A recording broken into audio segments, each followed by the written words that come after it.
कन्या पूजन में किन विशेष बातों का ध्यान रखना हमें और आपको आवश्यक है। अगर आपको तत्वज्ञानी बनना है, तत्व ज्ञान के ऊपर मतलब फिर सब कुछ छूट जाए, ऊपर की ओर जाना है, तत्व ज्ञान जिसके लिए अनेकों अनेकों जन्मों की साधना और उपासना की जरूरत होती है। मार्कंडेय पुराण कहता है कि जो आश्विन चैत्र नवरात्र में ब्राह्मण कन्या को पूजता है, मैंने बताया पहले ही, वो तत्वज्ञानी हो जाता है। अगर आप तत्वज्ञानी होना चाहते हैं, अगर आप अनंत ज्ञान के भंडार होना चाहते हैं, तो आपको ब्राह्मण कुल की, श्रेष्ठ ब्राह्मण कुल की कन्या का पूजन करना चाहिए। अब जब आप 3 कन्याओं के पूजन में हैं, तो उसमें आप 4 1 वर्ष की कन्या ले लें, 4 5 6 7 जैसे आप चाहें, तो आनंद होगा।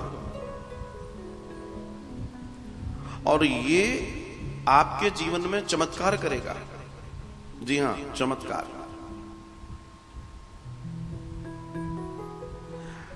अगर आप किसी किन्हीं किन्हीं चीजों में अपनी स्थिति को महान करना चाहते हैं, विजय पाना चाहते हैं, चाहे मैंने बताया कोर्ट केस में और दूसरी चीजों में, आप एथलीट हैं, आप वीर हैं, आप जो भी जीवन में अपने कार्यों को कर रहे हैं, और अगर आपको लगता है कि नहीं इसमें हमें सफलता मिलनी चाहिए, तो आप एक श्रेष्ठ क्षत्रिय कुल की कन्याओं का पूजन करें।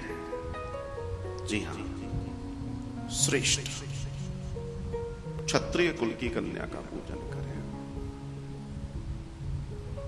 अगर आप व्यापार की वृद्धि चाहते हैं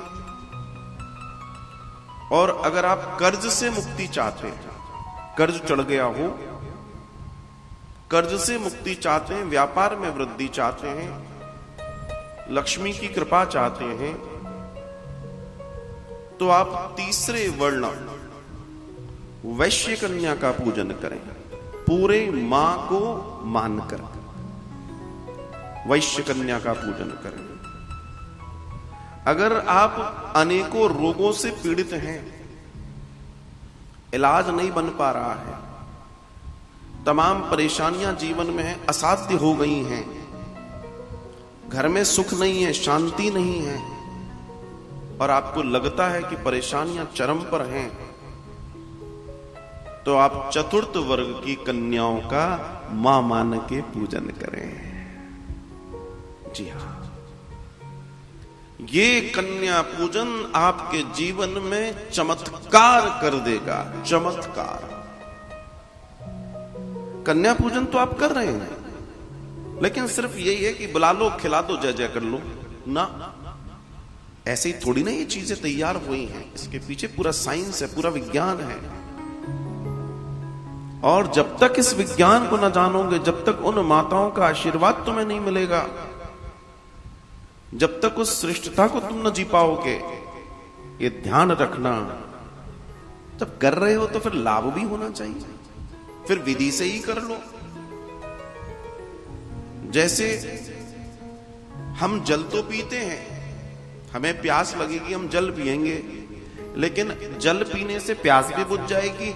अगर आप खड़े होकर पानी पीते हैं तो आपकी किडनी और लीवर पर सीधे अटैक होगा, वो गड़बड़ हो जाएंगे। प्यास तो बुझी, आपने कहा जी पानी पीना है, पानी पीना है, खड़े होकर आपने पानी पी लिया, आपके लिवर और किडनी पर जल्दी इफेक्ट्स आएंगे, वो खराब होंगे। लेकिन वही पानी अगर बैठ के पिएंगे आप, अगर आप बैठ के पिएंगे वही पानी, तो आपको ज्यादा लाभ करेगा, ज्यादा। और अगर वही गिलास पानी आप एक पैर मोड़ के बैठकर, एक पैर मोड़कर, जैसे वज्रासन टाइप से होता है ना, हनुमान जी वाली मुद्रा, अगर वैसे पिएंगे तो पानी और गुना ज्यादा लाभ करेगा। पानी तो वही है, पीने के तरीके 3 हैं। अब तुम जैसे पियोगे वैसे तुम लाभ ले सकते हो, ये तुम्हारी बुद्धि और विवेक के ऊपर निर्भर करता है। वैसे ही ये नवरात्र पूजन है, वैसे ही ये नवरात्र पूजन है। पवित्र पुण्य धर्म कर्म कमाने का समय है ये।